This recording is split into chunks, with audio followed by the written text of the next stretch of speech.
नमस्कार। मैं doctor professor Sushil Kumar Sharma, Jyoti Vidyapeeth women's university Jaipur, BMS second year, रसशास्त्र एवं भेषज कल्पना विषय। इस विषय में महारस का अध्ययन चल रहा है। महारस के अध्ययन में इस चैप्टर से पूर्व मैंने शिलाजीत के बारे में आपको बताया है। शिलाजीत का चैप्टर पूरा हो गया। अब मैं आपको सस्यक, तुथ्य, तूतिया के बारे में पढ़ाने जा रहा हूँ, जिसे सस्यक, ये महारस में इसका वर्णन है। सस्यक कहा है, तुथ्य भी कहा है, तूतिया भी कहा है। इसका वर्णन मैं आपको करने जा रहा हूँ। इसमें इसका संस्कृत में नाम सस्यक है, हिंदी में तूतिया कहते हैं, अंग्रेजी में इसको कॉपर सल्फेट या ब्लू वाइटर कहते हैं। पर्याय में इसका अमृता संघ है, मयूरक है, शिखी ग्रीव कहते हैं, ताम्रगर्भ है, मयूर तुत्थक है, शिखी तुत्थक है, तुथ्य है, वितूनक है, सस्यक है। इस प्रकार के इसके पर्याय दिए गए हैं। इतिहास। भारतीय चिकित्सा में तुथ्य का प्रयोग बहुत ही प्राचीन काल से मिलता है। चरक संहिता में इसका प्रयोग है, सुश्रुत संहिता में इसका प्रयोग है और आयुर्वेद के कई ग्रंथों में इसका चिकित्सा में इसका प्रयोग के बारे में काफ़ी वर्णन मिलता है। ये बताएं। उपस्थिति ये कहाँ मिलती है?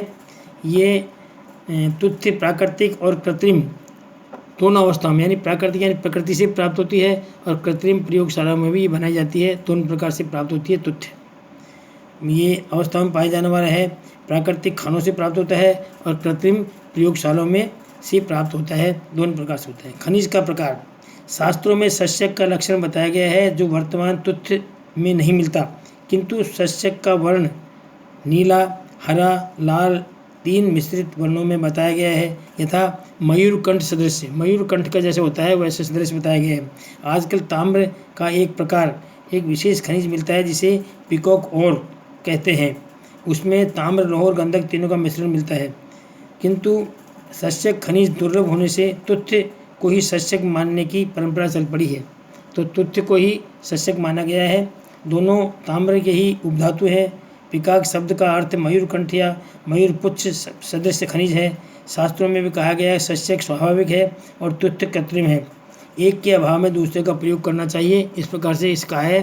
तो प्राकृतिक तो क्या बताया इन्होंने, तुथ्य तो कृत्रिम है और सस्य जो है स्वाभाविक है। तो सस्य तो मिलता नहीं है, तो तुथ्य को इस प्रयोग में किया जा सकता है, जो भी प्रयोगशालाओं में प्राप्त होता है। तो कृत्रिम निर्माण विधि क्या है तुथ्य की? एक फ्लास्क में थोड़ा सा ताम्र का चूरा लेकर सांद्र गंधकाम्ल डालकर ताम्र चूरा डुबो दें और कांच की सलाखों को चलाते रहें। फिर स्प्रिट लैंप को रखकर गंधकाम्ल से वाष्पन करें, उसको गर्म करें। जलियाँ सूखने पर, ठंडा होने पर छोड़ दें। देखेंगे कि फ्लास्क में नीले वर्ण के तुथ्य मणिभाकृति यानी छोटे क्रिस्टल रूप में मणिभाकृति हो गए हैं, जिसे हटाकर इकट्ठा कर लें। इस विधि से बड़े पैमाने पर तुथ्य बनाया जा सकता है और बनाया जाता है। तो इस प्रकार से कृत्रिम रूप से यानी प्रयोगशाला में तुथ्य का निर्माण किया जा सकता है। ग्रह स्वरूप इसका क्या है, मतलब किस तरह के तुथ्य को या सस्यक को ग्रहण करना चाहिए, उसके बारे में आचार्य ने बताया है कि सस्यक की उत्पत्ति क्रम में बताया कि गरुड़ ने पहले अमृत विष पिया और विष के बाद में अमृत का पान किया। गरुड़ ने, जो शास्त्रों में जो वर्णन है, गरुड़ ने पहले विष पीकर बाद में अमृत का पान किया और मरकत पर्वत पर वमन कर दिया। मरकत नाम का पर्वत है, वहाँ वमन कर दिया। वमन द्रव्य ही जमकर सस्यक हो गया। वमन द्रव्य जमकर सस्य हो गया, क्योंकि वो इस तरह का कलर बन गया, जो कि विष और अमृत दोनों के गुणों से युक्त हो गया। सस्यक मयूर के कंठ सदस्य कई रंगों से मिश्रण वाला है, अतः बहुत ही भारी होता है। प्राप्ति स्थान। स्वर्णमाक्षिक की खानों में सस्यक अल्प मात्रा में कभी कभी मिलता है, अतः झारखंड के सिंहभूम और बिहार सासाराम क्षेत्र में, राजस्थान में इसके खनिज अत्यधिक मात्रा में मिलते हैं, किंतु अधिकांश तुथ्य कृत्रिम प्रयोगशालाओं में ही बनता है। इसके लिए सूरत, कलकत्ता, अमृतसर, वाराणसी आदि क्षेत्र में ये पर्याप्त रूप से पाया जाता है। तुथ्य का भौतिक गुण क्या है? तुथ्य नीला, हरा, मिश्रित वर्ण वाला मणिभीय द्रव्य है, क्रिस्टलीय द्रव्य है। मणिभीय का मतलब क्रिस्टलीय द्रव्य है। यह अति वामक द्रव्य है अत्यधिक वमन कराता है, भ्रामक द्रव्य है। तुत्थ में कुछ जलीयांश होता है, अतः खुली हवा में रखने पर जलीयांश उड़ जाने से कारण यह श्वेताभ चूर्ण के रूप में पाया जाता है। यह जल में घुलनशील है, तुत्थ जल में घुलनशील है। तुत्थ विषैला एवं कीटाणुनाशक द्रव्य है। यह ताम्र, गंधक, हाइड्रोजन और ऑक्सीजन का यौगिक है। ताम्र है, गंधक है और ऑक्सीजन का यौगिक कहलाता है। इसका उपयोग कहाँ कहाँ किया जाता है, उसमें लिखा है कि प्राचीन काल से तुत्थ का विभिन्न कल्पनाओं में अनेक रोगों में समनार्थ प्रयोग किया गया है। अभी कुछ विशेष रोगों में इसका प्रयोग बहुत ही लाभप्रद देखा गया है। जैसे व्रण रोपणार्थ, तुत्थ मतलब व्रण यानी कोई घाव हो उसको ठीक करने के लिए इसका लेप लगाया जाता है। व्रण रोपणार्थ मतलब व्रण को ठीक करने के लिए इसका प्रयोग अत्यधिक रूप से किया जाता है। लेखनार्थ का मतलब है लेखन कर्म। लेखन का मतलब खुर्च के किसी को निकालना। कोई अगर मान लो व्रण है, व्रण में अगर कोई ऐसा हो गई लेखन करना हो, अपद्रव हो, तो उसको लेखन करने के लिए भी काम आता है। लेखन यानी खुर्च के निकालना अपद्रव को, तो उसमें काम आता है। कृमि नाश, अगर व्रण में कृमि है तो कृमियों का नाश भी, मतलब व्रण में तीनों काम करता है। व्रण का रोपण करेगा, उसका लेखन करेगा और कृमियों का नाश करेगा। इन तीनों के नाश से ही व्रण ठीक हो जाते हैं। मतलब ये तीनों ही व्रण को बढ़ाने वाले होते हैं और इन तीनों का ही नाश करता है। इसलिए किसी भी घाव पर, व्रण पर अत्यधिक प्रभावशाली माना गया है। तथा चर्म रोग नाशार्थ इसका बाह्य प्रयोग है। चर्म रोग वही व्रण में चर्म रोग यानी स्किन के रोग हो जो बाह्य में होते हैं, चर्म रोग, उनमें बाह्य प्रयोग है। पशु चिकित्सा में भी अत्यंत लाभप्रद है। विषग्न है, अतः वमनार्थ इसका प्रयोग बहुत होता है। विष को नष्ट करता है, इसलिए विष अगर किसी ने पी लिया तो वमन कराने के देते हैं, तो वमनार्थ इसका प्रयोग अत्यधिक होता है। कृषि कार्य में फसलों की रक्षा हेतु तुत्थ का घोल प्रयोग होता है। पेड़ पौधों में अनेक रोगों से बचाता है। अनाज की सुरक्षा के लिए इसका प्रयोग होता है।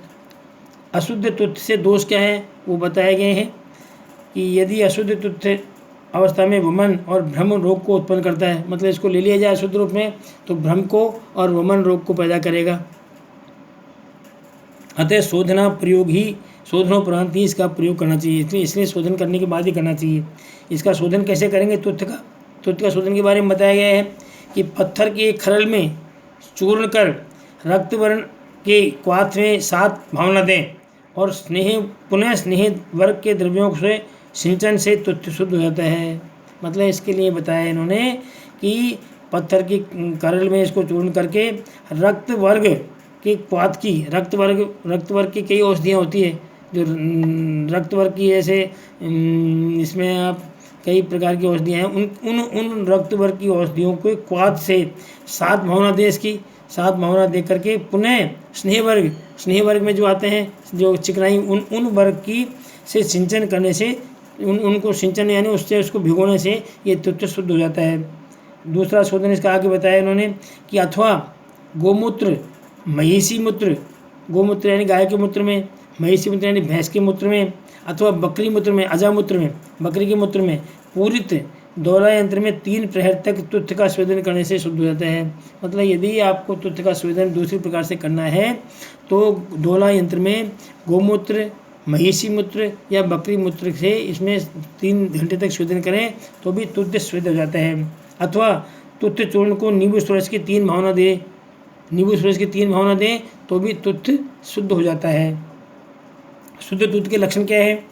जिस शुद्ध तुत्थ में वमन और भ्रम आदि दोष नहीं रहे उसे शुद्ध मानना चाहिए। मतलब जिस तुत्थ को देने से रोगी में वमन नहीं हो और भ्रम उत्पन्न नहीं हो, चक्कर नहीं आए, तो उसको शुद्ध तुत्थ के रूप में मानना चाहिए।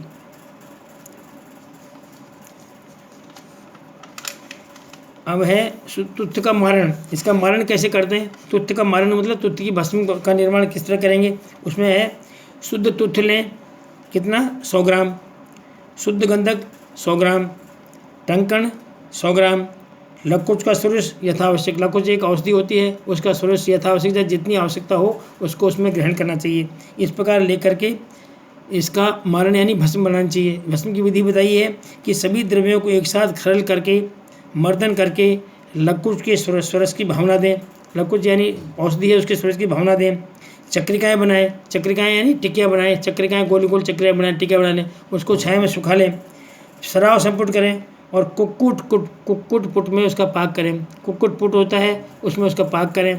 तो ये ऐसी 10 बार करने से तुत्त की सुंदर लाल वर्ण की भस्म बन जाती है। मतलब 10 बार अगर आपको कुटपुट में इसको इस तरह बनाएंगे तो सुंदर लाल वर्ण की भस्म बन जाती है सरास सुपुट करने के बाद में। तो सिर्फ क्या करना है, इसको सिर्फ लकुश की सूरज की भावना देकर के टिकिया बनाएं और टिकिया बना के 10 बार सरास 10 बार इसको कुटपुट देवें तो इसकी भस्म तैयार हो जाती है।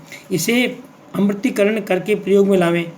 इसका अमृतीकरण भी करें क्योंकि ये इसमें ताम्र होता है। अमृतीकरण के लिए अमृतीकरण की जो पहले बताई थी गुड़, गुग्गुल, गुंजा, मित्रपंच की औषधियाँ, इन सब से भावित करके और फिर इसका अमृतीकरण करना चाहिए। तो अमृतीकरण करके इसका प्रयोग करें क्योंकि इसमें ताम्र का प्रयोग है, अमृतीकरण करें। अब तुत्थ के गुण क्या क्या हैं, गुण के बारे में बताएं। तुत्थ चिकित्सा प्रयोग में निम्न गुण करता है। यथा अशुद्ध तुत्थ जो है वो शुद्ध तुत्थ और तुत्थ भस्म। ये अशुद्ध तुत्थ भी काम आता है चिकित्सा में और शुद्ध भी काम आता है और तुत्थ भस्म भी काम, तीनों ही काम आती है। मतलब तुत्थ जो है जो इसके गुण में अशुद्ध अगर कहीं वमन कार्य के लिए लेना है विष रोग में तो अशुद्ध भी काम आएगा, शुद्ध तुत्थ भी काम आएगा और भस्म भी काम आएगी। शास्त्रों में तुत्थ के गुण रूप में उपलब्ध होते हैं। जैसे अशुद्ध तत्व में क्या हो गया, अशुद्ध तत्व के दोष क्या है, अतिवामक है तो वमन कराएगा। गर्भ विषग्न है, गर्विश को ठीक करने वाला है। लेपन से व्रण, कंडू, कुष्ठ, स्वित्र, कृमिनाशक है और नेत्र रोग नाशक है, ये इसका प्रयोग है। शुद्ध तुत्थ के गुण में क्या है, फिरंग रोग को ठीक करता है, उपदंश को ठीक करता है। फिरंग यानी ये सिफिलिस और ऐसी बीमारी है उन सबको ठीक करता है। नेत्र रोग है, नाशक है।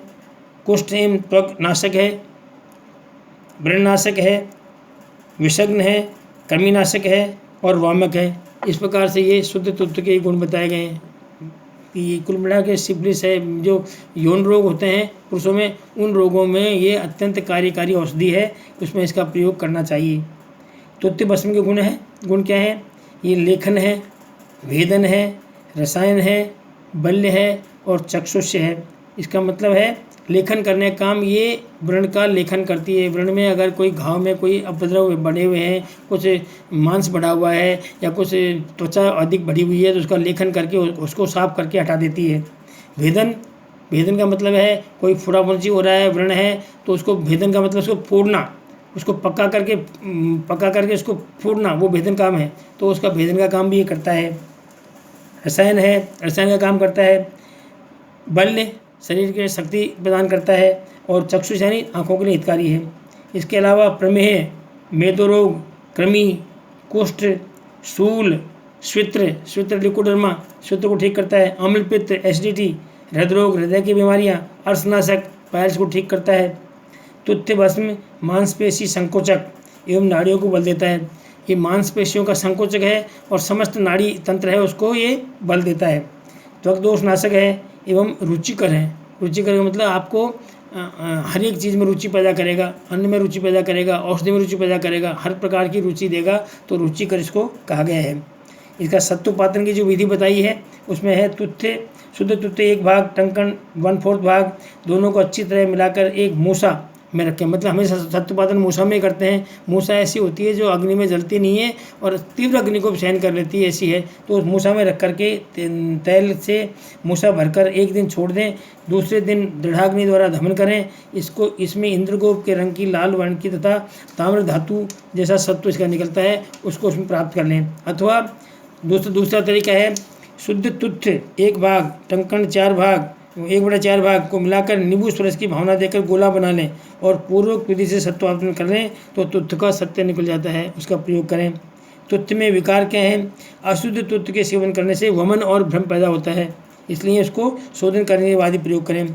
तुत्थ अगर मान लो विकार किसी को हो जाता है, शांति का उपाय क्या है, उसके लिए लिखा है यदि किसी व्यक्ति को तुत्थ सेवन करने से शरीर में कोई विकार उत्पन्न हो जाता है तो 3 दिनों तक जम्बीरी नींबू के रस में पीने दें और धान के लाजा मंड की 3 दिनों तक पीने से तुत्थ के विकार नष्ट हो जाते हैं। मतलब तुत्थ अगर नुकसान कर जाए तो जम्बीरी नींबू का रस पिलाएं और लाज मंड धान के लाज मंड को 3 दिन तक सेवन कराएं तो ठीक हो जाएगा। इसकी मात्रा क्या है, इसकी मात्रा दी है 1 से 1/2 से 1 रत्ती तक, मतलब आधी रत्ती से 1 रत्ती तक इसकी मात्रा प्रयोग की जा सकती है। अब इसके कुछ योग बताए हैं कि कुछ औषधि के कौन कौन से योग हैं।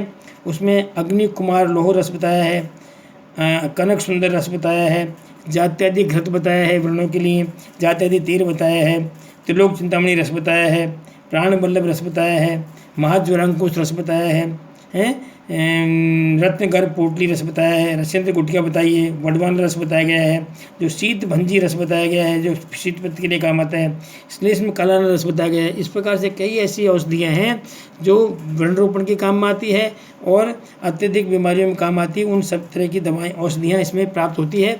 इन सबको इसमें बताया गया है, वो सब इसमें बताई गई है, उसका प्रयोग इसमें है। इस प्रकार से ये आपको तुथ्य और सत्संग का भी वर्णन आपको संपूर्ण पूरा होता है। इस प्रकार से नमस्कार।